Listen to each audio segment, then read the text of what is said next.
Hi friends, ಎಲ್ರಿಗೂ ನಮಸ್ಕಾರ. ಜ್ಞಾನಗಂಗೋತ್ರಿ ಸಂಸ್ಥೆಯ ಇನ್ಕ್ವೆಸ್ಟ್ ಪ್ರಚಲಿತ ಘಟನೆಗಳ ಸರಣಿಗೆ ತಮ್ಮೆಲ್ಲರಿಗೂ ಮತ್ತೊಮ್ಮೆ ಸ್ವಾಗತ. ಇವತ್ತು ನಾವು ಸಂಚಿಕೆ ಸಂಖ್ಯೆ 1026 ಡಿಸ್ಕಸ್ ಮಾಡ್ತಾ ಇದ್ವಿ. ದಿನಾಂಕ 9ನೇ ಜನವರಿ 2026. ಇವತ್ತಿನ ಅಪ್ಡೇಟ್ಸನ್ನು ತಿಳಿಯೋ ಮುನ್ನ ಕಳೆದ ಸಂಚಿಕೆ 2 ಪ್ರಶ್ನೆಗಳ ಸರಿ ಉತ್ತರಗಳು, ಪ್ರಶ್ನೆ ಸಂಖ್ಯೆ 1ಕ್ಕೆ ಆಪ್ಷನ್ ಎ ಮತ್ತು ಪ್ರಶ್ನೆ ಸಂಖ್ಯೆ 2ಕ್ಕೆ ಆಪ್ಷನ್ ಡಿ ಸರಿ ಉತ್ತರವಾಗಿರುತ್ತೆ. ಹಾಗಿದ್ರೆ ಇವತ್ತಿನ ಮೊದಲನೇ ಪ್ರಶ್ನೆಗೆ ಬರೋಣ. ಮಾಧವ ಗಾಡ್ಗಿಲ್ ಯಾವ ಪರ್ವತ ಶ್ರೇಣಿಯ ಸಂರಕ್ಷಣೆಯೊಂದಿಗೆ ನಿಕಟ ಸಂಬಂಧ ಹೊಂದಿದ್ದಾರೆ? Madhav Gadgil is closely associated with the conservation of which mountain ranges? So ಈ ಪ್ರಶ್ನೆಗೆ ಸರಿಯಾದ ಉತ್ತರ ವೆಸ್ಟರ್ನ್ ಘಾಟ್ಸ್ ಅಥವಾ ಪಶ್ಚಿಮ ಘಟ್ಟಗಳಿಗೆ ಸಂಬಂಧಪಟ್ಟಂತೆ ನಾವು ಮಾಧವ್ ಗಾಡ್ಗಿಲ್ ರವರನ್ನ ಕನೆಕ್ಟ್ ಮಾಡ್ಬೋದಾಗಿರುತ್ತೆ. ಸೊ ಇವರ ಬಗ್ಗೆ ನಾವು ಪ್ರಶ್ನೆಯನ್ನ ಕೊಡಲಿಕ್ಕೆ ಕಾರಣ ಏನು ಅಂದರೆ, ಸೊ ಇವರು ಇತ್ತೀಚೆಗೆ ನಿಧನವನ್ನ ಹೊಂದಿರುವ ಕಾರಣದಿಂದ ಸೊ ಇವರು ಕೊಟ್ಟಿರ್ತಕ್ಕಂಥ ಕಾಂಟ್ರಿಬ್ಯೂಷನ್ಸ್ ಏನು, ಇವರು ಕೊಟ್ಟಿರ್ತಕ್ಕಂಥ ಒಂದು ವರದಿಯ ಪ್ರಾಮುಖ್ಯತೆಗಳೇನು, ಇವ್ರಿಗೆ ಬಂದಿರತಕ್ಕಂಥ ಅವಾರ್ಡ್ಸ್ ಏನು, ಸೊ ಎಲ್ಲವನ್ನ ಕೂಡ ಈ ಒಂದು ಆರ್ಟಿಕಲ್ ಅಲ್ಲಿ ನಾವು ಸಂಪೂರ್ಣವಾಗಿ ಡಿಸ್ಕಸ್ ಮಾಡೋಣ. ಸೊ 1942 ಅಲ್ಲಿ ಅವರ ಜನನ ಆಗುತ್ತೆ. 2026ರಲ್ಲಿ ಅವರು ವಿಧಿವಶರಾಗ್ತಾರೆ. ಸೊ ಇವರು ನಮ್ಮ ಭಾರತ ದೇಶದ ವೆಲ್ ನೋನ್ ಎಕಾಲಜಿಸ್ಟ್ ಅಥವಾ ಪರಿಸರ ವಿಜ್ಞಾನಿಯಾಗಿ ನಾವು ಅವರನ್ನು ನೆನಪಿಸ್ಕೊಳ್ಬೋದಾಗಿರುತ್ತೆ. ಸೊ ಇವರನ್ನು ನಾವು ಎನ್ವೈರನ್ಮೆಂಟಲ್ ಸೈಂಟಿಸ್ಟ್ ಮತ್ತು ಥಿಂಕರ್ ಅಂತ ಹೇಳ್ಬೋದು. ಪರಿಸರ ವಿಜ್ಞಾನಿ ಮತ್ತು ಚಿಂತಕರಾಗಿ ಅವರನ್ನು ನಾವು ಕಾಣ್ಬೋದಾಗಿರುತ್ತೆ. ಪಯನೀರ್ ಆಫ್ ಎಕಲಾಜಿಕಲ್ ರಿಸರ್ಚ್ ಅಂದರೆ ನಮ್ಮ ಭಾರತ ದೇಶದಲ್ಲಿ ಈ ಪರಿಸರ ಸಂಶೋಧನೆಗೆ ಸಂಬಂಧಪಟ್ಟಂತೆ ಪ್ರವರ್ತಕರಾಗಿ ನಾವು ಇವರನ್ನು ನೋಡ್ಬೋದಾಗಿರುತ್ತೆ. ಹಾಗಿದ್ರೆ ಇವರ ಅಕಾಡೆಮಿಕ್ ಕಾಂಟ್ರಿಬ್ಯೂಷನ್ಸ್ ಏನು ಅಂದರೆ, ಶಿಕ್ಷಣ ಕ್ಷೇತ್ರಕ್ಕೆ ಇವರು ಕೊಟ್ಟಿರ್ತಕ್ಕಂಥ ಕೊಡುಗೆಗಳೇನು ಅಂತ ನಾವು ನೋಡೋದಾದ್ರೆ, founder of centre for ecological sciences IISc Bengaluru. So ಬೆಂಗಳೂರಿನ IIScಯಲ್ಲಿ ಪರಿಸರ ವಿಜ್ಞಾನ ಕೇಂದ್ರವನ್ನು ಸ್ಥಾಪನೆ ಮಾಡ್ತಾರೆ. ಅಂದರೆ ಇಂಡಿಯನ್ ಇನ್ಸ್ಟಿಟ್ಯೂಟ್ ಆಫ್ ಸೈನ್ಸ್ ಒಳಗಡೆ ಅವರೊಂದು ಪರಿಸರ ವಿಜ್ಞಾನಕ್ಕೆ ಸಂಬಂಧಪಟ್ಟಂತೆ ಕೇಂದ್ರವನ್ನು ಸ್ಥಾಪನೆ ಮಾಡ್ತಕ್ಕಂಥದ್ದು ಅವರ ಕೊಡುಗೆ ಆಗಿರುತ್ತೆ. Promoted inter disciplinary ecological studies ಅಂದರೆ ಈ ಒಂದು ಪರಿಸರ ಅಧ್ಯಯನಕ್ಕೆ ಸಂಬಂಧಪಟ್ಟಂತೆ ಬೇರೆ ವಿಷಯಗಳಿಗೆ ನಾವು ಕನೆಕ್ಟ್ ಮಾಡಿಕೊಂಡು ಓದ್ತಕ್ಕಂಥ ಒಂದು ಅಧ್ಯಯನವನ್ನು ಇವರು ಉತ್ತೇಜನವನ್ನು ಮಾಡಿರ್ತಾರೆ. And mentor to generations of ecologist ಅಂದರೆ ಅನೇಕ ಪರಿಸರ ವಿಜ್ಞಾನಿಗಳಿಗೆ ಇವರು ಮಾರ್ಗದರ್ಶಕರಾಗಿ ಶಿಕ್ಷಣ ಕ್ಷೇತ್ರಕ್ಕೆ ಕೊಡುಗೆಯನ್ನು ನೀಡಿರ್ತಾರೆ. ಸೊ ಇದನ್ನು ಹೊರತುಪಡಿಸಿ ಅವ್ರು ಕೊಟ್ಟಿರ್ತಕ್ಕಂಥ ಮೇಜರ್ ಕಾಂಟ್ರಿಬ್ಯೂಷನ್ಸ್ ಅನ್ನು ನಾವು ಜನರಲ್ ಆಗಿ ನಾವು ನೋಡೋದಾದ್ರೆ, ವೆಸ್ಟರ್ನ್ ಘಾಟ್ಸ್ ಕನ್ಸರ್ವೇಷನ್ ಅಂದರೆ ಪಶ್ಚಿಮ ಘಟ್ಟಗಳನ್ನು ಸಂರಕ್ಷಣೆ ಮಾಡುವ ಉದ್ದೇಶದಿಂದ ಅವರು ಒಂದು ವರದಿಯನ್ನ ಸರ್ಕಾರಕ್ಕೆ ಸಬ್ಮಿಟ್ ಮಾಡಲಾಗಿರುತ್ತೆ. ಬಿಕಾಸ್ ಈ was the chairman of western Ghats ecology expert panel ಅಂದರೆ ಪಶ್ಚಿಮ ಘಟ್ಟಗಳ ಪರಿಸರ ತಜ್ಞರ ಸಮಿತಿ ಏನಿರುತ್ತೆ ಅದಕ್ಕೆ ಅಧ್ಯಕ್ಷರನ್ನಾಗಿ ಇವರನ್ನ ಆಯ್ಕೆ ಮಾಡಲಾಗಿರುತ್ತೆ. And report popularly known as Gadgil committee report ಅಂದರೆ ಅವ್ರು ಕೊಟ್ಟಿರ್ತಕ್ಕಂಥ ಒಂದು ವರದಿ ಏನಿರುತ್ತೆ, ಸೊ ಈ ಒಂದು ವರದಿಯನ್ನು ಜನಪ್ರಿಯವಾಗಿ ನಾವು ಗಾಡ್ಗಿಲ್ ಸಮಿತಿಯ ವರದಿ ಅಂತ ಹೇಳ್ತಕ್ಕಂಥದ್ದನ್ನು ನೀವು ಇಲ್ಲಿ ಗಮನಿಸಬಹುದಾಗಿರುತ್ತೆ. ಸೊ ಅವ್ರಿಗೆ ಬಂದಿರತಕ್ಕಂಥ ಅವಾರ್ಡ್ಸ್ಗಳನ್ನು ನಾವು ನೋಡೋದಾದ್ರೆ, ಪದ್ಮಶ್ರೀ ಪ್ರಶಸ್ತಿ 1981ರಲ್ಲಿ, ಪದ್ಮಭೂಷಣ ಪ್ರಶಸ್ತಿ 2006ನೇ ಇಸ್ವಿಯಲ್ಲಿ, UNEP ಗ್ಲೋಬಲ್ 500 ರೋಲ್ ಹಾನರ್ 1993 1993ರಲ್ಲಿ UNEPಯಿಂದ ಗ್ಲೋಬಲ್ 500 ರೋಲ್ ಆಫ್ ಆನರ್ ಅಂತಕ್ಕಂಥ ಒಂದು ಪ್ರಶಸ್ತಿಯನ್ನು ಪಡೆದುಕೊಂಡಿರ್ತಾರೆ. ವೋಲ್ವೋ ಎನ್ವೈರನ್ಮೆಂಟ್ ಪ್ರೈಸ್ 2014ರಲ್ಲಿ ವೋಲ್ವೋ ಪರಿಸರ ಪ್ರಶಸ್ತಿಯನ್ನು ಕೂಡ ಇವರು ಪಡೆದುಕೊಂಡಿರ್ತಾರೆ. ಸೊ ಇನ್ನು ವೆಸ್ಟರ್ನ್ ಘಾಟ್ಸ್ಗೆ ಸಂಬಂಧಪಟ್ಟಂತೆ ಇವರ ಒಂದು ಪ್ಯಾನಲ್ ಏನಿರುತ್ತೆ, ಸೊ ಇದರ ಬಗ್ಗೆ ನಾವು ಡಿಸ್ಕಸ್ ಮಾಡೋದಾದ್ರೆ, ಇದೊಂದು ಎಕ್ಸ್ಪರ್ಟ್ ಪ್ಯಾನಲ್ ಆಗಿರುತ್ತೆ. ಇದನ್ನ ಕಾನ್ಸ್ಟಿಟ್ಯೂಟ್ ಮಾಡಿರ್ತಕ್ಕಂಥವ್ರು ಗೌರ್ಮೆಂಟ್ ಆಫ್ ಇಂಡಿಯಾ ಅಂದರೆ ಭಾರತ ಸರ್ಕಾರ ರಚನೆ ಮಾಡಿರ್ತಕ್ಕಂಥ ಒಂದು ಪರಿಸರ ತಜ್ಞರ ಸಮಿತಿಯನ್ನ ನಾವೇನಂತ ಹೇಳ್ತೀವಿ ಅಂದ್ರೆ ಪಶ್ಚಿಮ ಘಟ್ಟಗಳ ಪರಿಸರ ತಜ್ಞರ ಸಮಿತಿ ಅಂತ ಇದನ್ನ ಹೇಳಲಾಗುತ್ತೆ. ಸೊ ವೆಸ್ಟರ್ನ್ ಘಾಟ್ಸ್ ಅನ್ನ ನಾವು ನೋಡೋದಾದ್ರೆ, ಇದು ಸೌತ್ ಅಲ್ಲಿ ಅಂದ್ರೆ ದಕ್ಷಿಣದಲ್ಲಿ ಅದು ಕನ್ಯಾಕುಮಾರಿಯಿಂದ ಪ್ರಾರಂಭವಾಗಿ ಇದು ನಾರ್ತ್ ಅಲ್ಲಿ ತಪ್ತಿ ರಿವರ್ ವರೆಗೂ ಇರುತ್ತೆ. ಅಂದ್ರೆ ಕನ್ಯಾಕುಮಾರಿಯಿಂದ ನಾರ್ತ್ ಅಲ್ಲಿ ಇದು ಗುಜರಾತ್ನ ತಪ್ತಿವರೆಗೂ ಇರತಕ್ಕಂಥ ಒಂದು ಸ್ಟ್ರೆಚ್ ಆಗಿರುತ್ತೆ. ಸೊ ಟೋಟಲ್ ಅಂದಾಜು ಇದು 1500 ಕಿಲೋಮೀಟರ್ ಇರುತ್ತೆ. ಅಪ್ರಾಕ್ಸಿಮೇಟ್ಲಿ 1500 ಕಿಲೋಮೀಟರ್ಸ್ ಇರುತ್ತೆ. ಸೊ ಇದರ ವಿಡ್ತ್ ಅಥವಾ ಅಗಲ 10ರಿಂದ 200 ಕಿಲೋಮೀಟರ್ ವರೆಗೂ ವಿಡ್ತ್ ಅಥವಾ ಅಗಲ ಅಂದ್ರೆ ಈ ತರ. ಸೊ ಬ್ರಾಡೆಸ್ಟ್ ಎಲ್ಲಿರುತ್ತೆ, ಸೊ ಅದನ್ನ ಅಲ್ಲಿ ಮೆಜರ್ ಮಾಡಲಾಗಿರುತ್ತೆ. ಆ ಅಗಲ ಎಷ್ಟಿರುತ್ತೆ ಅಂದ್ರೆ 10 ಕಿಲೋಮೀಟರ್ ನಿಂದ 200 ಕಿಲೋಮೀಟರ್ ವರೆಗೆ ಸೊ ವಿಡ್ತ್ ಅನ್ನು ಹೊಂದಿರತಕ್ಕಂಥ ಪ್ರದೇಶವಾಗಿರುತ್ತೆ. And this is most important. ಇದು 6 ಸ್ಟೇಟ್ಸ್ಗಳಲ್ಲಿ ಅಂದರೆ 6 ರಾಜ್ಯಗಳಲ್ಲಿ ಅದು ಸ್ಪ್ರೆಡ್ ಆಗಿರುತ್ತೆ. ನಾರ್ತ್ ಇಂದ ಸೌತ್ಗೆ ನಾವು ಹೇಳೋದಾದ್ರೆ ಗುಜರಾತ್, ಮಹಾರಾಷ್ಟ್ರ, ಗೋವಾ, ಕರ್ನಾಟಕ, ಕೇರಳ ಮತ್ತು ತಮಿಳುನಾಡಿನಲ್ಲಿ ಸ್ಪ್ರೆಡ್ ಆಗಿರ್ತಕ್ಕಂಥ ಒಂದು ವೆಸ್ಟರ್ನ್ ಘಾಟ್ಸ್ ರೇಂಜ್ ಆಗಿರುತ್ತೆ. ಇದರ ಟೋಟಲ್ ಏರಿಯಾ ಒಟ್ಟು ವಿಸ್ತೀರ್ಣವನ್ನು ನಾವು ನೋಡೋದಾದ್ರೆ 1,62,280 ಚದರ ಕಿಲೋಮೀಟರ್ ಅಥವಾ ಸ್ಕ್ವೇರ್ ಕಿಲೋಮೀಟರ್ ಇರುತ್ತೆ. ಸೊ ಅದರಲ್ಲಿ ಪ್ರೊಟೆಕ್ಟೆಡ್ ಏರಿಯಾ ಸಂರಕ್ಷಣೆಗೆ ಒಳಪಟ್ಟಿರ್ತಕ್ಕಂಥ ಪ್ರದೇಶ 16,902 ಚದರ ಕಿಲೋಮೀಟರ್ ಅಷ್ಟಿರುತ್ತೆ. ನ್ಯಾಚುರಲ್ ಲ್ಯಾಂಡ್ಸ್ಕೇಪ್ ಅಂದ್ರೆ ನೈಸರ್ಗಿಕ ಭೂದೃಶ್ಯ 68,249 ಸ್ಕ್ವೇರ್ ಕಿಲೋಮೀಟರ್ ಇರುತ್ತೆ. ಮತ್ತು ಕಲ್ಚರಲ್ ಲ್ಯಾಂಡ್ಸ್ಕೇಪ್ ಅಂದ್ರೆ ಸಾಂಸ್ಕೃತಿಕ ಭೂದೃಶ್ಯ ಅಂತ ಹೇಳ್ತೇವೆ. ಅಲ್ಲಿ ಮಾನವ ಚಟುವಟಿಕೆಗಳು ಕೂಡ ಇರತಕ್ಕಂಥ ಪ್ರದೇಶವನ್ನ ನಾವು ಕಲ್ಚರಲ್ ಲ್ಯಾಂಡ್ಸ್ಕೇಪ್ ಅಂತ ಹೇಳ್ತೇವೆ. 96,031 ಸ್ಕ್ವೇರ್ ಕಿಲೋಮೀಟರ್ ಅಷ್ಟು ಕಲ್ಚರಲ್ ಲ್ಯಾಂಡ್ಸ್ಕೇಪ್ ಅನ್ನ ನೋಡಬಹುದಾಗಿರುತ್ತೆ. ಸೊ ಈ ಒಂದು ವೆಸ್ಟರ್ನ್ ಘಾಟ್ಸ್ ವ್ಯಾಪ್ತಿಯಲ್ಲಿ ಬರ್ತಕ್ಕಂಥ ಒಟ್ಟು ಹಳ್ಳಿಗಳ ಸಂಖ್ಯೆ, ವಿಲೇಜಸ್ಗಳ ಸಂಖ್ಯೆ 4,156 ನಾವು ನೋಡಬಹುದಾಗಿರುತ್ತೆ. ಸೊ ಇಷ್ಟು ಈ ಒಂದು ವೆಸ್ಟರ್ನ್ ಘಾಟ್ಸ್ಗೆ ಸಂಬಂಧಪಟ್ಟಂತೆ ನಾವು ನೆನ್ಪಿಟ್ಕೊಳ್ಬೇಕಾಗಿರುತ್ತೆ. ಸೊ ಹಾಗಿದ್ರೆ ಇವ್ರಿಗೆ ಕೊಟ್ಟಿರ್ತಕ್ಕಂಥ ಟಾಸ್ಕ್ ಏನು ಅಂದ್ರೆ accessing ecological status of western Ghats ಅಂದ್ರೆ ಪಶ್ಚಿಮ ಘಟ್ಟಗಳಿಗೆ ಸಂಬಂಧಪಟ್ಟಂತೆ ಪರಿಸರ ಸ್ಥಿತಿಯನ್ನ ನಿರ್ವಹಣೆ ಮಾಡ್ತಕ್ಕಂಥದ್ದು ಇವ್ರಿಗೆ ಕೊಟ್ಟಿರ್ತಕ್ಕಂಥ ಜವಾಬ್ದಾರಿ ಆಗಿರುತ್ತೆ. Focus on conservation and sustainable development ಅಂದ್ರೆ ಸಂರಕ್ಷಣೆ ಮತ್ತೆ ಸುಸ್ಥಿರ ಅಭಿವೃದ್ಧಿ ಗುರಿಗಳತ್ತ ಗಮನ ಹರಿಸ್ತಕ್ಕಂಥದ್ದು ಇವರಿಗೆ ಕೊಟ್ಟಿರ್ತಕ್ಕಂಥ ಟಾಸ್ಕ್ ಆಗಿರುತ್ತೆ.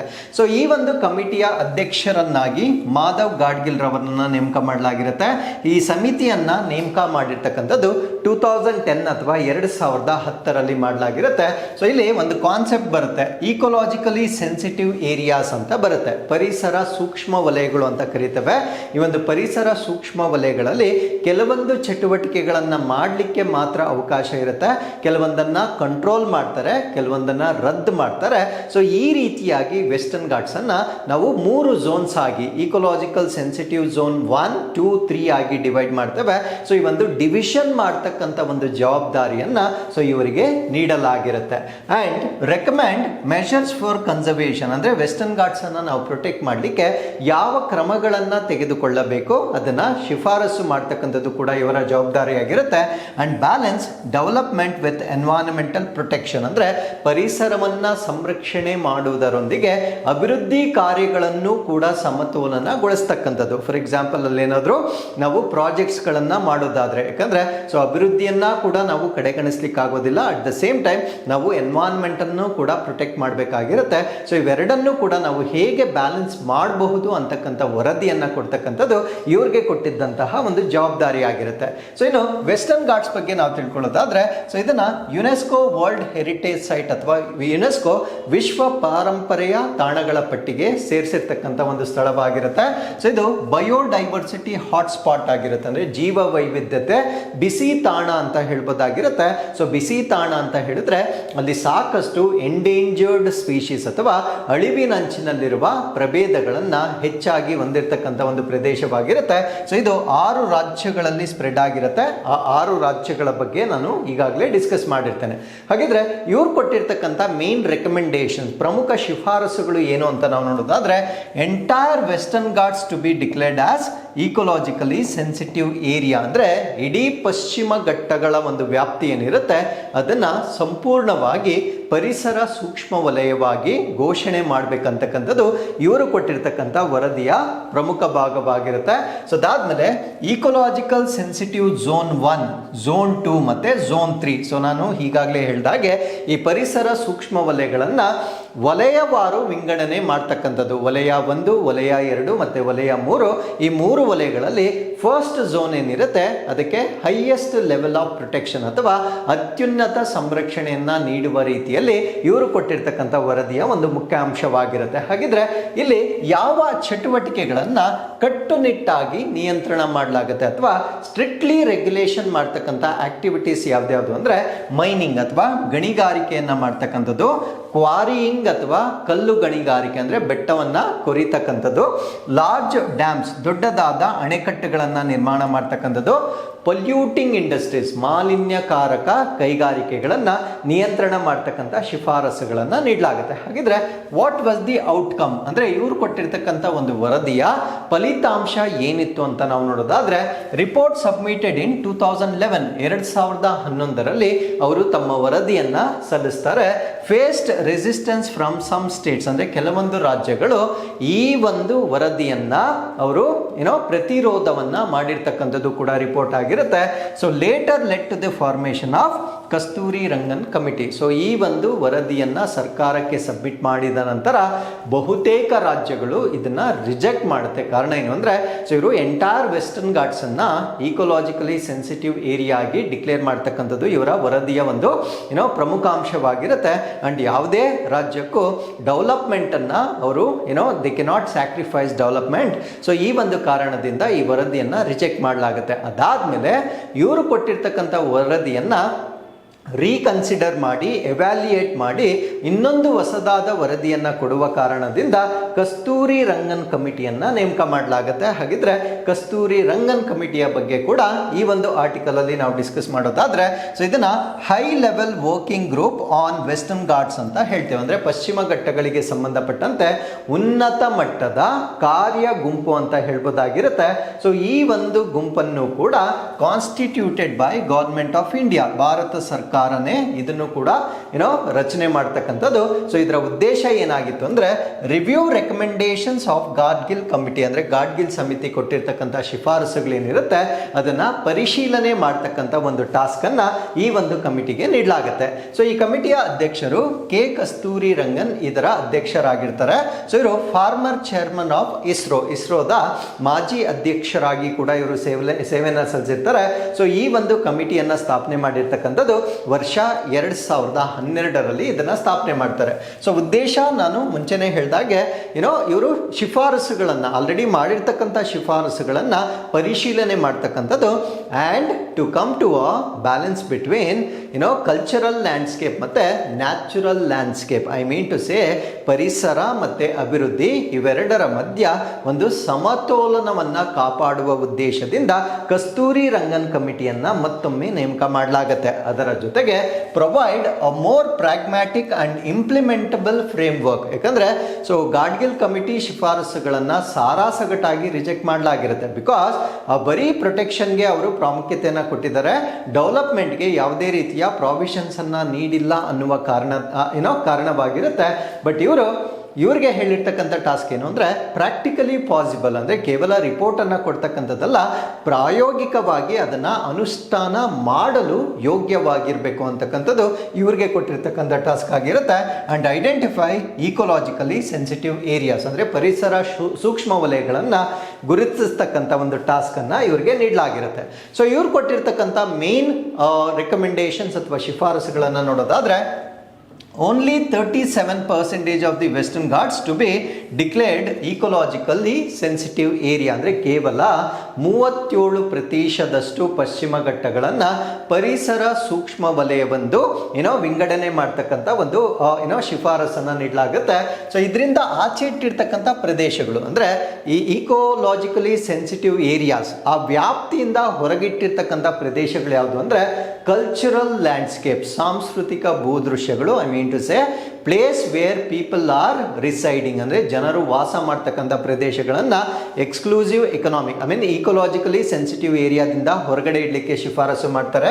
ಅಗ್ರಿಕಲ್ಚರಲ್ ಏರಿಯಾಸ್ ಅಂದರೆ ಕೃಷಿ ಮಾಡ್ತಾ ಇರ್ತಕ್ಕಂಥ ಪ್ರದೇಶಗಳು, ಹ್ಯೂಮನ್ ಸೆಟಲ್ಮೆಂಟ್ಸ್ ಅಂದರೆ ಮಾನವರು ನೆಲೆ ಇರ್ತಕ್ಕಂಥ ಪ್ರದೇಶಗಳನ್ನು ಈ ಪರಿಸರ ಸೂಕ್ಷ್ಮ ವಲಯಗಳ ಭಾಗವಾಗಿ ಇರಬಾರ್ದು ಅಂತಕ್ಕಂಥ ಒಂದು ರೆಕಮೆಂಡೇಶನ್ ಅನ್ನ ಕಸ್ತೂರಿ ರಂಗನ್ ವತಿಯಿಂದ ನೀಡಲಾಗಿರುತ್ತೆ. ಹಾಗಿದ್ರೆ ಯಾವ ಚಟುವಟಿಕೆಗಳನ್ನು ಇವರು ಪ್ರಾಹಿಬಿಟ್ ಮಾಡಲಿಕ್ಕೆ ಹೇಳ್ತಾರೆ ಅಂದರೆ, ಈಕೋಲಾಜಿಕಲಿ ಸೆನ್ಸಿಟಿವ್ ಝೋನ್ಸ್ ಏನಿರುತ್ತೆ ಅಲ್ಲಿ ಯಾವ ಚಟುವಟಿಕೆಗಳನ್ನು ನಿರ್ಬಂಧ ಮಾಡ್ತಕ್ಕಂಥ ಶಿಫಾರಸನ್ನು ನೀಡಲಾಗುತ್ತೆ ಅಂದರೆ, ಮೈನಿಂಗ್ ಅಂದರೆ ಗಣಿಗಾರಿಕೆ, ಕ್ವಾರಿಯಿಂಗ್ ಕಲ್ಲು ಗಣಿಗಾರಿಕೆ, ಸ್ಯಾಂಡ್ ಮೈನಿಂಗ್ ಮರಳನ್ನು ಗಣಿಗಾರಿಕೆ ಮಾಡ್ತಕ್ಕಂಥದ್ದು, ಥರ್ಮಲ್ ಪವರ್ ಪ್ಲಾಂಟ್ಸ್ ಅಂದರೆ ಶಾಖೋತ್ಪನ್ನ ವಿದ್ಯುತ್ ಸ್ಥಾವರಗಳನ್ನು ಸ್ಥಾಪನೆ ಮಾಡ್ತಕ್ಕಂಥದ್ದನ್ನು ಕೂಡ ಸಂಪೂರ್ಣವಾಗಿ ನಿಷೇಧ ಮಾಡಬೇಕಂತಕ್ಕಂಥ ಒಂದು ರೆಕಮೆಂಡೇಶನ್ಸ್ ಅನ್ನು ಕೊಡ್ತಾರೆ. ಅದರ ಜೊತೆಗೆ ಕೆಲವೊಂದು ಆಕ್ಟಿವಿಟೀಸನ್ನು ರೆಗ್ಯುಲೇಟ್ ಅಥವಾ ನಿಯಂತ್ರಣ ಮಾಡಬೇಕು. ನಿಯಂತ್ರಣ ಇನ್ ದ ಸೆನ್ಸ್ ಎಷ್ಟರ ಮಟ್ಟಿಗೆ ಅದನ್ನು ಅಲೋ ಮಾಡಬೇಕು ಅಂತಕ್ಕಂಥ ಒಂದು ವ್ಯಾಪ್ತಿಯಾಗಿರುತ್ತೆ. ಸೊ ಅದರಲ್ಲಿ ನಾವು ಹೈಡ್ರೋ ಪವರ್ ಪ್ರಾಜೆಕ್ಟ್ಸ್ ಅಂದರೆ ಜಲವಿದ್ಯುತ್ ಯೋಜನೆಗಳನ್ನು ಅವರು ಮೆನ್ಷನ್ ಮಾಡ್ತಾರೆ.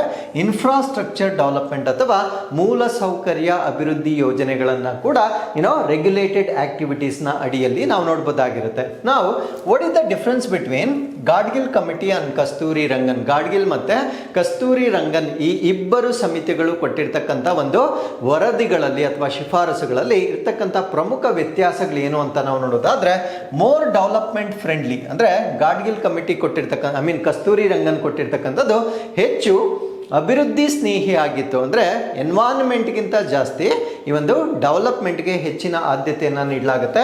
ರಿಡ್ಯೂಸ್ಡ್ ಈಕೋಲಾಜಿಕಲಿ ಸೆನ್ಸಿಟಿವ್ ಏರಿಯಾ, ಪರಿಸರ ಸೂಕ್ಷ್ಮ ವಲಯವನ್ನು ಗಾಡ್ಗಿಲ್ ಕಮಿಟಿಗೆ ಹೋಲಿಕೆ ಮಾಡಿದಾಗ ಇವರು ಸಾಕಷ್ಟು ಕಡಿಮೆ ಮಾಡ್ತಾರೆ. Less emphasis on local self governance ಅಂದರೆ ಸ್ಥಳೀಯ ಆಡಳಿತಕ್ಕೆ ಅವರು ಕಡಿಮೆ ಒತ್ತನ್ನು ನೀಡಿರ್ತಕ್ಕಂಥದ್ದು. ಗ್ರೇಟರ್ ಅಕ್ಸೆಪ್ಟೆನ್ಸ್ ಬೈ ಸ್ಟೇಟ್ಸ್ ಅಂದರೆ ಇವ್ರು ಕೊಟ್ಟಿರ್ತಕ್ಕಂಥ ವರದಿ ಬಹುಶಃ ಗಾಡ್ಗಿಲ್ ಕಮಿಟಿಗೆ ನಾವು ಹೋಲಿಕೆ ಮಾಡಿದಾಗ ಕಸ್ತೂರಿ ರಂಗನ್ ಕಮಿಟಿಯ ಶಿಫಾರಸುಗಳನ್ನು ರಾಜ್ಯಗಳಿಂದ ಹೆಚ್ಚಿನ ಸ್ವೀಕಾರ ಅರ್ಹವಾಗಿರ್ತಕ್ಕಂಥ ಒಂದು ವರದಿಯನ್ನು ಇವರು ನೀಡಲಾಗುತ್ತೆ. So with this let's get into question number 2. ಜೈವಿಕ ಬಿಟಮಿನ್ ಅನ್ನು ವಾಣಿಜ್ಯವಾಗಿ ಉತ್ಪಾದಿಸುವ ವಿಶ್ವದ ಮೊದಲ ದೇಶ ಯಾವುದು? So which country has become the world's first to commercially produce biobituminous? So ಈ ಪ್ರಶ್ನೆಗೆ ಸರಿಯಾದ ಉತ್ತರ ನಮ್ಮ ಭಾರತ ದೇಶ ಮೊಟ್ಟ ಮೊದಲ ಬಾರಿಗೆ ಬಯೋಬಿಟಮಿನ್ ಏನಿರುತ್ತೆ ಇದನ್ನ ವಾಣಿಜ್ಯವಾಗಿ ತಯಾರಿ ಮಾಡಿರ್ತಕ್ಕಂಥ ಒಂದು ರಾಷ್ಟ್ರವಾಗಿರುತ್ತೆ. ಸೊ ಈ ಒಂದು ಆರ್ಟಿಕಲ್ ಅಲ್ಲಿ ಬಯೋಬಿಟಮಿನ್ ಅಂದ್ರೆ ಏನು, ಇದರ ಬೆನಿಫಿಟ್ಸ್ ಏನು ಎಲ್ಲವನ್ನ ಕೂಡ ಸೊ ಇದರಲ್ಲಿ ಸಂಪೂರ್ಣವಾಗಿ ಡಿಸ್ಕಸ್ ಮಾಡೋಣ. So India becomes the first country to commercially produce biobitumin. So biobitumin ಅನ್ನ ವಾಣಿಜ್ಯವಾಗಿ ಉತ್ಪಾದನೆ ಮಾಡ್ತಾ ಇರ್ತಕ್ಕಂಥ ಪ್ರಪಂಚದ ಮೊದಲ ರಾಷ್ಟ್ರ ನಮ್ಮ ಭಾರತ ರಾಷ್ಟ್ರವಾಗಿರುತ್ತೆ. ಸೊ ಏನಿದರ ಪ್ರಯೋಜನಗಳು ಅನ್ನೋದನ್ನ ನಾವಿಲ್ಲಿ ಡಿಸ್ಕಸ್ ಮಾಡೋಣ. So this is a major milestone in sustainable infrastructure ಅಂದ್ರೆ ಸುಸ್ಥಿರ ಮೂಲ ಸೌಕರ್ಯಗಳ ಅಭಿವೃದ್ಧಿಯಲ್ಲಿ ಇದು ಒಂದು ಪ್ರಮುಖವಾದ ಮೈಲುಗಲ್ಲಾಗಿ ನಾವು ಇದನ್ನ ನೋಡಬಹುದಾಗಿರುತ್ತೆ. ಹಾಗಿದ್ರೆ what is the meaning of biobitumen ಅಂದ್ರೆ ಏನು ಅಂತ ನಾವು ನೋಡೋದಾದ್ರೆ, eco friendly alternative to petroleum bitumen ಅಂದ್ರೆ ಪೆಟ್ರೋಲಿಯಂ ಬಿಟಮಿನ್ ಸಾಮಾನ್ಯವಾಗಿ ನಾವು ತಾರ್ ರಸ್ತೆ ಅಂತ ನಾವೇನು ಹೇಳ್ತೇವೆ, ಸೊ ಅಲ್ಲಿ ಬಳಕೆ ಮಾಡ್ತಕ್ಕಂಥ ಪೆಟ್ರೋಲಿಯಂ ಇಂದ ಉತ್ಪಾದನೆ ಮಾಡ್ತಕ್ಕಂಥ ಬಿಟಮಿನ್ ಏನಿರುತ್ತೆ ಅದಕ್ಕೆ ಹೋಲಿಕೆ ಮಾಡಿದಾದ್ರೆ ಇದು ಪರಿಸರ ಸ್ನೇಹಿ ಆಗಿರ್ತಕ್ಕಂಥ ಪರ್ಯಾಯವಾಗಿರ್ತಕ್ಕಂಥ ಉತ್ಪನ್ನವಾಗಿರುತ್ತೆ. ಯೂಸ್ಡ್ ಆಸ್ ಬೈಂಡರ್ ಇನ್ ರೋಡ್ ಕನ್ಸ್ಟ್ರಕ್ಷನ್ ಅಂದ್ರೆ ರಸ್ತೆಗಳನ್ನ ನಿರ್ಮಾಣ ಮಾಡುವ ಸಮಯದಲ್ಲಿ ಇದನ್ನ ಬೈಂಡರ್ ಆಗಿ ಬಳಸ್ತಕ್ಕಂಥ ಒಂದು ವಸ್ತುವಾಗಿರುತ್ತೆ. Produced from biomass and agricultural waste. Biomass ಅಂದ್ರೆ ಯಾವುದೋ ಒಂದು ಗಿಡ ಅಥವಾ ಮರ ಇದರಿಂದ ಬಂದಿರತಕ್ಕಂಥ ಒಂದು ಉತ್ಪನ್ನಗಳೇನಿರುತ್ತೆ ಅಥವಾ ಆ ಒಂದು ಮರದ ಭಾಗಗಳೇನಿರುತ್ತವೆ ಸೊ ಅದರಿಂದ ಪ್ರಿಪೇರ್ ಮಾಡ್ತಕ್ಕಂಥ ಒಂದು ವಸ್ತುವಾಗಿರುತ್ತೆ. ಅಂಡ್ ಅದ್ರ ಜೊತೆಗೆ ಕೃಷಿ ತ್ಯಾಜ್ಯ ಏನಿರುತ್ತೆ ಅಂದ್ರೆ ಕೃಷಿಯನ್ನ ಮಾಡಿದ ನಂತರ ಆ ಒಂದು ಹಾರ್ವೆಸ್ಟಿಂಗ್ ಅನ್ನ ಮಾಡಿದ ನಂತರ ಉಳಿದುಕೊಂಡಿರ್ತಕ್ಕಂಥ ತ್ಯಾಜ್ಯ ವಸ್ತುಗಳೇನಿರ್ತವೆ ಸೊ ಅದರಿಂದ ಪ್ರಿಪೇರ್ ಮಾಡ್ತಕ್ಕಂಥ ಒಂದು ಬಿಟಮಿನ್ ಅನ್ನು ನಾವು ಬಯೋ ಬಿಟಮಿನ್ ಅಂತ ಹೇಳ್ತಕ್ಕಂಥದ್ದು. ಹಾಗಿದ್ರೆ ಸೊ ಇದರಲ್ಲಿ ಬಳಕೆ ಮಾಡ್ತಕ್ಕಂಥ ರಾ ಮೆಟೀರಿಯಲ್ಸ್ ಅಥವಾ ಕಚ್ಚಾ ವಸ್ತುಗಳು ಏನು ಅಂತ ನಾವು ನೋಡೋದಾದ್ರೆ, ಪ್ಯಾಡಿ ಸ್ಟ್ರಾ ಫಾರ್ಮ್ ವೇಸ್ಟ್ ಅಂದ್ರೆ ಈ ಭತ್ತದ ಗದ್ದೆಯಲ್ಲಿ ಬರ್ತಕ್ಕಂಥ ಹುಲ್ಲು ಕೃಷಿ ತ್ಯಾಜ್ಯವನ್ನ ಬಳಕೆ ಮಾಡಲಾಗುತ್ತೆ. ಬಯೋಮಾಸ್ ರಿಸೋರ್ಸಸ್ ಅಂದ್ರೆ ಹಿಂದೆ ಅದಕ್ಕೆ ಜೀವ ಇದ್ದು ನಂತರ ಅದನ್ನ ಸಾವಾಗಿರ್ತಕ್ಕಂಥ ವಸ್ತುಗಳನ್ನ ನಾವು ಬಯೋಮಾಸ್ ಅಂತ ಹೇಳ್ತೇವೆ. ಸೊ ಮುಂಚೆ ಅದಕ್ಕೆ ಜೀವ ಇರಬೇಕು. ಫಾರ್ ಎಕ್ಸಾಂಪಲ್ ಯಾವುದೋ ಒಂದು ಮರದ ಎಲೆ ಮುಂಚೆ ಅದಕ್ಕೆ ಜೀವ ಇರುತ್ತೆ, ಸೊ ಅದು ಬಿದ್ದ ನಂತರ ಅದು ನಿರ್ಜೀವವಾಗಿರುತ್ತೆ. ಸೊ ಆ ರೀತಿಯ ಒಂದು ವಸ್ತುಗಳನ್ನ ನಾವು ಬಯೋಮಾಸ್ ಅಂತ ಹೇಳ್ತಕ್ಕಂಥದ್ದು. ಆ ಸಂಪನ್ಮೂಲಗಳನ್ನ ಇಲ್ಲಿ ಬಳಕೆ ಮಾಡ್ತಕ್ಕಂಥದ್ದು. ಆರ್ಗ್ಯಾನಿಕ್ ವೇಸ್ಟ್ ಮೆಟೀರಿಯಲ್ ಅಥವಾ ಸಾವಯವ ತ್ಯಾಜ್ಯ ವಸ್ತುಗಳು, ಸಾವಯವ ಅಂದ್ರೂ ಕೂಡ ಸೊ ಅದಕ್ಕೆ ಹಿಂದೆ ಜೀವ ಇತ್ತು ಅಂತಕ್ಕಂಥ ವಸ್ತುಗಳನ್ನ ಸೊ ಇಲ್ಲಿ ಕಚ್ಚಾ ವಸ್ತುಗಳಾಗಿ ಯೂಸ್ ಮಾಡ್ತಕ್ಕಂಥದ್ದನ್ನ ನಾವು ಗಮನಿಸಬಹುದಾಗಿರುತ್ತೆ. ಹಾಗಿದ್ರೆ how it is going to be produced, ಉತ್ಪಾದನೆ ಪ್ರಕ್ರಿಯೆ ಹೇಗಿರುತ್ತೆ ಅಂತ ನಾವು ನೋಡೋದಾದ್ರೆ, ಕಲೆಕ್ಷನ್ ಆಫ್ ಅಗ್ರಿಕಲ್ಚರಲ್ ವೇಸ್ಟ್ ಅಂದ್ರೆ ಈ ರೀತಿಯ ಬಯೋಮಾಸ್ ಅನ್ನ ಮೊದಲು ಸಂಗ್ರಹಣೆ ಮಾಡಲಾಗುತ್ತೆ. ಅದಾದ್ಮೇಲೆ ಒಂದು ಪ್ರೋಸೆಸ್ ಅನ್ನ ಮಾಡ್ತಾರೆ. ಆ ಪ್ರೋಸೆಸ್ ಅನ್ನ ನಾವು ಪೈರೋಲೈಸಿಸ್ ಅಂತ ಹೇಳ್ತೇವೆ. ಸೊ ಇದನ್ನ ನಮಗೆ ಕೇಳಬಹುದಾಗಿರುತ್ತೆ. ಸೊ ಬಯೋಬಿಟಮಿನ್ಸ್ ಅನ್ನ ತಯಾರಿ ಮಾಡಲಿಕ್ಕೆ ಬಳಸ್ತಕ್ಕಂಥ ವಿಧಾನ ಯಾವುದು ಅಂದ್ರೆ ಪೈರೋಲಿಸಿಸ್ ಅಂತ ನಮಗೆ ಗೊತ್ತಿರಬೇಕಾಗಿರುತ್ತೆ. ಸೊ ಅದಾದ್ಮೇಲೆ ಕನ್ವರ್ಷನ್ ಇಂಟು ಬಯೋ ಆಯಿಲ್ ಅಂದ್ರೆ ಪೈರೋಲಿಸಿಸ್ ಮಾಡಿದ ನಂತರ ಆ ಬಯೋಮಾಸ್ ಏನಿರುತ್ತೆ ಅದನ್ನ ಜೈವಿಕ ತೈಲವಾಗಿ ಪರಿವರ್ತನೆ ಮಾಡ್ತಕ್ಕಂಥ ಮಾಡ್ತಕ್ಕಂಥದ್ದು ಮುಂದಿನ ಹಂತವಾಗಿರುತ್ತೆ. ಸೊ ಕೊನೆಯಲ್ಲಿ refining and blending with conventional bitumen ಅಂದರೆ ಸಾಂಪ್ರದಾಯಿಕ ಬಿಟಮಿನ್ ಏನಿರುತ್ತೆ ಸೊ ಅದರೊಂದಿಗೆ ಸಂಸ್ಕರಣೆ ಮಾಡ್ತಕ್ಕಂಥದ್ದು ಮತ್ತೆ ಮಿಶ್ರಣ ಮಾಡ್ತಕ್ಕಂಥದ್ದು. ಸೊ ಇದು ಕೊನೆಯ ಹಂತದ ಉತ್ಪಾದನೆ ಪ್ರಕ್ರಿಯೆಯಾಗಿ ನಾವು ನೋಡ್ಬೋದಾಗಿರುತ್ತೆ. ಹಾಗಿದ್ರೆ ಇದರ ಬಳಕೆಗಳು ಏನು, ಇದರಿಂದ ಆಗ್ತಕ್ಕಂಥ ಅಡ್ವಾಂಟೇಜಸ್ ಏನು, ಎಲ್ಲಿ ನಾವು ಇದನ್ನು ಬಳಕೆ ಮಾಡ್ಬೋದು ಅಂತ ನಾವು ನೋಡೋದಾದ್ರೆ ರೋಡ್ ಆ್ಯಂಡ್ ಹೈವೇ ಕನ್ಸ್ಟ್ರಕ್ಷನ್, ರಸ್ತೆ ಮತ್ತು ಹೆದ್ದಾರಿಗಳನ್ನು ನಿರ್ಮಾಣ ಮಾಡ್ತಕ್ಕಂಥದ್ದು. ಅಸ್ಫಾಲ್ಟ್ ಪೇವಿಂಗ್ ಅಂದರೆ ರಸ್ತೆಗಳ ಮೇಲೆ ಈ ಒಂದು ತಾರ್ ನಾವು ಮುಂಚೆ ಏನಾಗ್ತಾ ಇದ್ವಿ ಆ ರೀತಿಯ ಒಂದು ಕೋಟಿಂಗ್ ಅನ್ನು ಮಾಡ್ತಕ್ಕಂಥದ್ದು. And partial replacement of fossil based bitumen ಅಂದರೆ ಇದುವರೆಗೂ ನಾವು ಕನ್ವೆನ್ಷನಲಿ ಏನು ಯೂಸ್ ಮಾಡ್ತಾ ಇದ್ದೇವೆ ಅಥವಾ ಪಳಿವಳಿಕೆ ಆಧಾರಿತವಾಗಿರ್ತಕ್ಕಂಥ ಬಿಟಮಿನ್ ಅನ್ನು ನಾವೇನು ಯೂಸ್ ಮಾಡ್ತಾ ಇದ್ದೇವೆ ಸೊ ಅದನ್ನು ಭಾಗಶಃ ನಾವು ಬದಲಾವಣೆ ಮಾಡಬಹುದಾಗಿರ್ತಕ್ಕಂಥ ಒಂದು ವಸ್ತು ಇದಾಗಿರುತ್ತೆ. ಸೊ ಇದರಿಂದ ಆಗ್ತಕ್ಕಂಥ ಎನ್ವೈರನ್ಮೆಂಟಲ್ ಬೆನಿಫಿಟ್ಸ್ ಅಥವಾ ಪರಿಸರ ಪ್ರಯೋಜನಗಳೇನು ಅಂತ ನಾವು ನೋಡೋದಾದ್ರೆ ಸ್ಟಬಲ್ ಬರ್ನಿಂಗ್ ಕಡಿಮೆ ಆಗುತ್ತೆ. ಸೊ ಈ ಒಂದು ಕೃಷಿ ತ್ಯಾಜ್ಯವನ್ನ ಸುಡ್ತಕ್ಕಂಥದ್ದು ಕಡಿಮೆ ಆಗುತ್ತೆ, ಅದರಿಂದ ಆಗ್ತಕ್ಕಂಥ ವಾಯು ಮಾಲಿನ್ಯ ಕೂಡ ಕಡಿಮೆ ಆಗುತ್ತೆ. ಸೊ ಅದ್ರ ಜೊತೆಗೆ ಇದು ರೈತರಿಗೆ ಹೆಚ್ಚಿನ ಆದಾಯವನ್ನ ತಂದು ಕೊಡುತ್ತೆ. ಗ್ರೀನ್ ಹೌಸ್ ಗ್ಯಾಸ್ ಅನ್ನ ಪ್ರೊಡ್ಯೂಸ್ ಕಡಿಮೆ ಮಾಡಬಹುದು, ಹಸಿರುಮನೆ ಅನಿಲಗಳನ್ನ ಕಡಿಮೆ ಮಾಡಬಹುದಾಗಿರುತ್ತೆ. ಸರ್ಕ್ಯುಲರ್ ಎಕಾನಮಿ ಅಂದರೆ ವೃತ್ತಾಕಾರದ ಆರ್ಥಿಕತೆಯನ್ನು ನಾವು ಹೆಚ್ಚು ಮಾಡ್ಬೋದಾಗಿರುತ್ತೆ. ಅಂದರೆ ರಿಡ್ಯೂಸ್, ರೀಯೂಸ್, ರೀಸೈಕಲ್ ಅಂತ ನಾವೇನು ಹೇಳ್ತೇವೆ. ಸೊ ಈ ಒಂದು ಸರ್ಕ್ಯುಲರ್ ಎಕಾನಮಿಯನ್ನು ನಾವು ಹೆಚ್ಚು ಮಾಡ್ತಕ್ಕಂಥ ಒಂದು ವಿಧಾನ ಇದಾಗಿರುತ್ತೆ. ಸೊ ಇದರಿಂದ ಆಗ್ತಕ್ಕಂಥ ಎಕನಾಮಿಕ್ ಬೆನಿಫಿಟ್ಸ್ ಏನು ಅಂತ ನಾವು ನೋಡೋದಾದ್ರೆ ನಾವು ಬೇರೆ ರಾಷ್ಟ್ರಗಳ ಮೇಲೆ ಈ ಒಂದು ಕ್ರೂಡ್ ಆಯಿಲ್ ಅಥವಾ ಕಚ್ಚಾ ತೈಲದ ಮೇಲೆ ಏನು ಡಿಪೆಂಡೆನ್ಸಿಯನ್ನು ಹೊಂದಿರ್ತವೆ ಆ ಒಂದು ಅವಲಂಬನೆಯನ್ನು ಕಡಿಮೆ ಮಾಡ್ಬೋದಾಗಿರುತ್ತೆ. ಸೊ ವಿದೇಶಿ ವಿನಿಮಯ ಅಂದರೆ ಫಾರಿನ್ ಎಕ್ಸ್ಚೇಂಜ್ ಅಂತಕ್ಕಂಥದ್ದು, ಯಾಕಂದರೆ ನಾವು ಕಚ್ಚಾ ತೈಲವನ್ನು ಖರೀದಿ ಮಾಡಬೇಕಾಗಿದ್ರೆ ಡಾಲರ್ಸಲ್ಲಿ ನಾವು ಖರೀದಿ ಮಾಡಬೇಕಾಗಿರುತ್ತೆ. ಸೊ ಆ ಒಂದು ಡಾಲರ್ಸನ್ನು ನಾವು ಹೆಚ್ಚು ಸೇವ್ ಮಾಡ್ತಕ್ಕಂಥದ್ದು ಕೂಡ ಇದರಲ್ಲಿ ನಮಗೆ ಬೆನಿಫಿಟ್ ಆಗುತ್ತೆ. ಸೊ ಫಾರ್ಮರ್ಸ್ಗೆ ಅಡಿಷನಲ್ ಇನ್ಕಮ್, ಯಾಕಂದರೆ ಕೃಷಿ ತ್ಯಾಜ್ಯವನ್ನು ಸುಡೋ ಬದಲು ಅವರು ಮಾರಾಟ ಮಾಡ್ಬೋದಾಗಿರುತ್ತೆ. ಸೊ ಇದರಿಂದ ಗ್ರಾಮೀಣ ಆರ್ಥಿಕತೆ ಅಥವಾ ರೂರಲ್ ಎಕಾನಮಿ ಅಂತಕ್ಕಂಥದ್ದು ಕೂಡ ಅಭಿವೃದ್ಧಿ ಆಗ್ತಕ್ಕಂಥದ್ದನ್ನು ನಾವಿಲ್ಲಿ ಗಮನಿಸಬಹುದಾಗಿರುತ್ತೆ. So with this let's get in to question number 3. Project Veer Gatha 5.0 ಯಾವುದಕ್ಕೆ ಸಂಬಂಧಿಸಿದೆ? Project Veer Gatha 5.0 is related to which of the following? So ಈ ಪ್ರಶ್ನೆಗೆ ಸರಿಯಾದ ಉತ್ತರ ವಿದ್ಯಾರ್ಥಿಗಳಲ್ಲಿ ದೇಶಭಕ್ತಿಯ ಶಿಕ್ಷಣವನ್ನು ನೀಡ್ತಕ್ಕಂಥದ್ದು, ಅಂದರೆ ಪೇಟ್ರಿಯಾಟಿಕ್ ಎಜುಕೇಷನ್ ಅಮಾಂಗ್ ಸ್ಟೂಡೆಂಟ್ಸ್. ಈ ಒಂದು ಕಾರ್ಯಕ್ರಮವನ್ನು ನಾವು ವೀರ್ಗಾಥಾ ಅಂತ ಹೇಳ್ತೇವೆ. ಸೊ ಇದರ 5.0 ಈಗ ಲಾಂಚ್ ಮಾಡಲಾಗಿರುತ್ತೆ. So project Veer Gatha 5.0 witnesses record participation of 1.92 crore students, ಅಂದರೆ 1.92 ಕೋಟಿ ವಿದ್ಯಾರ್ಥಿಗಳು ವೀರಗಾಥಾ 5.0ನ ಅಡಿಯಲ್ಲಿ ಈಗ ಪಾಲ್ಗೊಂಡಿರ್ತಕ್ಕಂಥದ್ದು ಒಂದು ದಾಖಲೆಯ ಮಟ್ಟದ ಒಂದು ಪಾರ್ಟಿಸಿಪೇಷನ್ ಆಗಿರುತ್ತೆ. ಸೊ ಇದು national level patriotic education initiative ಆಗಿರುತ್ತೆ, ಅಂದರೆ ರಾಷ್ಟ್ರ ಮಟ್ಟದಲ್ಲಿ ದೇಶಭಕ್ತಿಯ ಶಿಕ್ಷಣವನ್ನು ಶಿಕ್ಷಣದ ಉಪಕ್ರಮವಾಗಿರುತ್ತೆ. So it focuses on bravery and sacrifices of Indian armed forces, ಅಂದರೆ ಭಾರತೀಯ ಸಶಸ್ತ್ರ ಪಡೆಗಳ ಶೌರ್ಯ ಮತ್ತು ತ್ಯಾಗದ ಮೇಲೆ ಕೇಂದ್ರೀಕರಿಸಿರ್ತಕ್ಕಂಥ ಒಂದು ಕಾರ್ಯಕ್ರಮ ಇದಾಗಿರುತ್ತೆ. ಪಾರ್ಟ್ ಆಫ್ ಆಜಾದಿ ಕಾ ಅಮೃತ್ ಮಹೋತ್ಸವ್ ಲೆಗೆಸಿ ಆಕ್ಟಿವಿಟೀಸ್, ಅಂದರೆ ಭಾರತ ದೇಶ 75 ವರ್ಷಗಳ ಸ್ವತಂತ್ರವನ್ನು ಏನು ಆಚರಣೆ ಮಾಡ್ತೋ ಅದರ ಪರಂಪರೆಯ ಚಟುವಟಿಕೆಗಳ ಭಾಗವಾಗಿ ಈ ಒಂದು ವೀರ್ಗಾಥಾವನ್ನು ಲಾಂಚ್ ಮಾಡಲಾಗಿರುತ್ತೆ. ಸೊ ಈಗ ಲಾಂಚ್ ಮಾಡಿರ್ತಕ್ಕಂಥದ್ದು 5th ಎಡಿಷನ್, 5ನೇ ಆವೃತ್ತಿಯನ್ನು ಈಗ ಲಾಂಚ್ ಮಾಡಲಾಗಿರುತ್ತೆ. ಸೊ ಇದರಲ್ಲಿ 1.92 ಕೋಟಿ ವಿದ್ಯಾರ್ಥಿಗಳು ಪಾರ್ಟಿಸಿಪೇಟ್ ಮಾಡಿರ್ತಾರೆ. ಸೊ ಇದರಲ್ಲಿ ಸ್ಕೂಲ್ಸ್ ಅಕ್ರಾಸ್ ಇಂಡಿಯಾ, ಅಂದರೆ ಭಾರತ ದೇಶದಾದ್ಯಂತ ಇರತಕ್ಕಂಥ ಶಾಲೆಗಳಿಂದ ಮಕ್ಕಳು ಇದರಲ್ಲಿ ಭಾಗವಹಿಸಬಹುದಾಗಿರ್ತಕ್ಕಂಥ ಕಾರ್ಯಕ್ರಮವಾಗಿರುತ್ತೆ.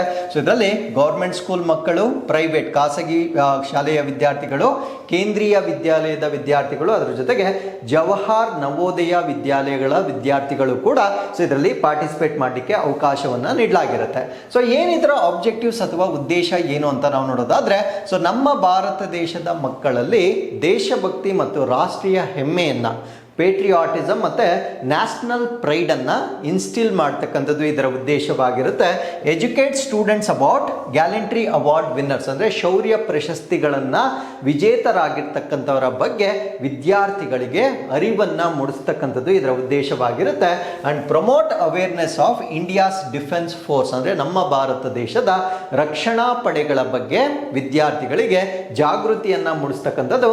ಎನ್ಕರೇಜ್ ಕ್ರಿಯೇಟಿವ್ ಎಕ್ಸ್ಪ್ರೆಷನ್, ಅಂದರೆ ಅಂದರೆ ಸೃಜನಶೀಲವಾಗಿ ಅಭಿವ್ಯಕ್ತಿ ಅಂದರೆ ಅವರ ಬಗ್ಗೆ ನಾವು ಮಾತಾಡ್ತಕ್ಕಂಥದ್ದು, ಅದು ಕೂಡ ಕ್ರಿಯೇಟಿವ್ ಆಗಿ ಮಾತಾಡ್ತಕ್ಕಂಥದ್ದು, ಇದನ್ನು ಉತ್ತೇಜನ ಮಾಡುವ ಉದ್ದೇಶದಿಂದ ಭಾರತ ಸರ್ಕಾರ ಇದನ್ನು ಲಾಂಚ್ ಮಾಡಿರುತ್ತೆ. ಸೊ ಅರ್ತ್ಸ್ ರೊಟೇಷನ್ ಡೇ ಅಥವಾ ಭೂಮಿಯ ಭ್ರಮಣೆ ದಿನ ಅಂತ ಹೇಳ್ತೇವೆ. ಸೊ ಈ ಒಂದು ದಿನವನ್ನು ಪ್ರತಿ ವರ್ಷ ಜನವರಿ 8ನೇ ತಾರೀಕು ಆಚರಣೆ ಮಾಡಲಾಗುತ್ತೆ. ನಾವು ವಾಟ್ ಈಸ್ ಅರ್ತ್ಸ್ ರೊಟೇಷನ್ ಅಂತ ನಾವು ನೋಡೋದಾದ್ರೆ, ಸೊ ನಮಗೆ ಗೊತ್ತು, so we have the central of the solar system is sun. So ಸೂರ್ಯನ ಸುತ್ತ ನಮ್ಮ ಭೂಮಿ ಸುತ್ತುತ್ತಾ ಇರುತ್ತೆ. ಸೊ ಇದು ಎರಡು ರೀತಿಯ ಚಲನೆಗಳನ್ನು ಹೊಂದುತ್ತೆ, ಒಂದು ರೊಟೇಷನ್, ಇನ್ನೊಂದು ರೆವಲ್ಯೂಷನ್. ರೊಟೇಷನ್ ಅಂದರೆ ತನ್ನ ಸುತ್ತ ತಾನೇ ಸುತ್ತತಕ್ಕಂಥದ್ದು, ರೆವಲ್ಯೂಷನ್ ಅಂದರೆ ಸೂರ್ಯನ ಸುತ್ತ ಸುತ್ತತಕ್ಕಂಥದ್ದು. ಸೊ ಈ ಒಂದು ಪ್ರಕ್ರಿಯೆಯನ್ನು ನಾವೇನಂತ ಕರಿತೀವಿ ಅಂದರೆ ರೊಟೇಷನ್ ಆ್ಯಂಡ್ ರೆವಲ್ಯೂಷನ್ ಅಂತ ಹೇಳ್ತೇವೆ. ಸೊ ನಾನಿವತ್ತು ಡಿಸ್ಕಸ್ ಮಾಡ್ತಾ ಇರ್ತಕ್ಕಂಥದ್ದು ತನ್ನ ಸುತ್ತ ತಾನು ಸುತ್ತಕೊಳ್ಳೋದು, ಇದನ್ನು ನಾವು ರೊಟೇಷನ್ ಅಂತ ಹೇಳ್ತೇವೆ. ಸೊ ಈ ಒಂದು ದಿನವನ್ನು ಜನವರಿ 8ನೇ ತಾರೀಕು ಆಚರಣೆ ಮಾಡ್ತಕ್ಕಂಥ ಒಂದು ದಿನವಾಗಿರುತ್ತೆ. So once complete rotation takes approximately 24 hours, ಅಂದರೆ ಒಂದು ರೊಟೇಷನ್ ಕಂಪ್ಲೀಟ್ ಆಗಲಿಕ್ಕೆ 24 ಗಂಟೆಗಳನ್ನು ತೆಗೆದುಕೊಳ್ಳುತ್ತೆ. Responsible for the cycle of day and night, ಅಂದರೆ ನಮಗೇನು ರಾತ್ರಿ ಮತ್ತು ಹಗಲು ಆಗ್ತಾ ಇದೆ ಅದಕ್ಕೆ ಪ್ರಮುಖ ಕಾರಣ ಭೂಮಿ ರೊಟೇಷನ್ ಆಗ್ತಾ ಇರ್ತಕ್ಕಂಥದ್ದು ಪ್ರಮುಖ ಕಾರಣವಾಗಿರುತ್ತೆ. ಹಾಗಿದ್ರೆ ಸೊ ಇದರ ಹಿಸ್ಟರಿ ಅಥವಾ ಇತಿಹಾಸವನ್ನು ನಾವೆಲ್ಲಿ ಡಿಸ್ಕಸ್ ಮಾಡೋದಾದರೆ, ಈ ಅರ್ತ್ಸ್ ರೊಟೇಷನ್ ಡೇ ಏನಿದೆ commemorates the experimental proof of earth's rotation. ಅಂದರೆ ನಮಗಿವಾಗ ಪುಸ್ತಕಗಳಲ್ಲಿ ಅದನ್ನು ಕೊಟ್ಟಿದ್ದಾರೆ, ಸೊ ನಾವು ಅದನ್ನು ಓದ್ಕೊಳ್ಬೋದಾಗಿರುತ್ತೆ, ಭೂಮಿ ತನ್ನ ಸುತ್ತ ತಾನೇ ಸುತ್ತುತ್ತೆ ಅಂತ.